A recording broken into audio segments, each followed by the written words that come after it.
4 behaviors that predict success in medical school. If you want to stand out and be in the top 1 to 5% of all medical students that go through any rotation, get whatever reference letters you want, these are the 4 things you need to do.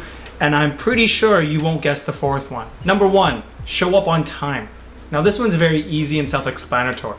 If your clinic starts at 9 a.m., don't show up at 9 on the dot. Show up at 8:30. You want to show up at least a little bit in advance so that you can prepare yourself, get to know what the clinic looks like, get to know where the charts are, get to know where the nurses are sitting, get to know where the admin desk is, where the patients show up. All of these things. You want to familiarize yourself to the setting you're going to be in to optimize for your success. Now, if you're in surgery, for example, different surgical specialties will have different starting times. Some you may be starting at 4 a.m. and rounding. And sure, yeah, you don't necessarily need to show up at 3:30, but you may want to show up 5 to 10 minutes in advance so that you can pre-round together with the team. If it's 6 in the morning, ideally you read up the cases the night before so that you are showing up knowledge about what's going to happen. You're showing up at the right spot, and most importantly, you're showing up on time. Because once you're late, that's a bad first impression. And as a medical student, really, you don't have a lot of responsibilities other than showing up.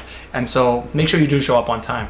Number 2, this is so obvious, but be nice. The number of time as residents, as senior physicians, fellows, and doctors, and staff physicians, we've had conversations about medical students that are just not nice.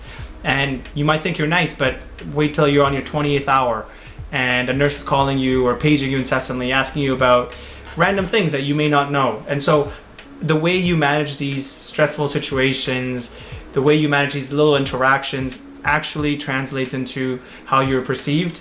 And be careful, because medicine is a very small group and word travels fast. And so if you're rude to one nurse on a different floor, it likely will translate back to your team at some point in one way or another.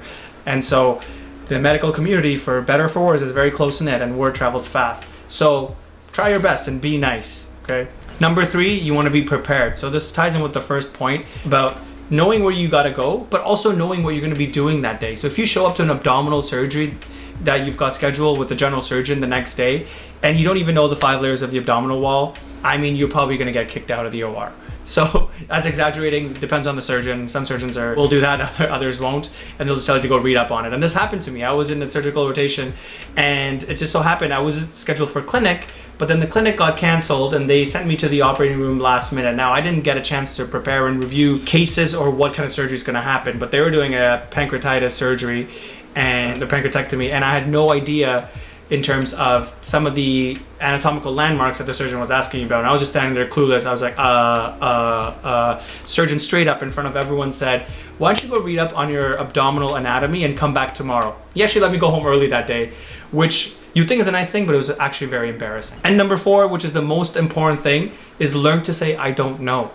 Now, a lot of medical students, and myself included, have this sense that we should know everything. We have to know everything. And now this ties back to an earlier point, number 3, where I said you should know where you're going.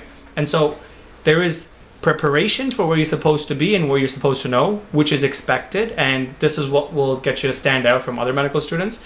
But also recognize that there are some things that you won't know. And even as an attending physician now, I'm still learning many things as I go around managing cases, even standard congestive heart failure cases. I'm still learning new nuances as I'm practicing. So as a medical student, a lot of people are hesitant to say, I don't know, and instead take a wild guess or a wrong guess. And sometimes the physicians and senior residents are just picking on you. They don't expect you to know the answer. They just want to know how you respond to it and what you're going to say. And I've been guilty of doing this myself as a chief resident. I would sometimes, knowing that some resident knows everything,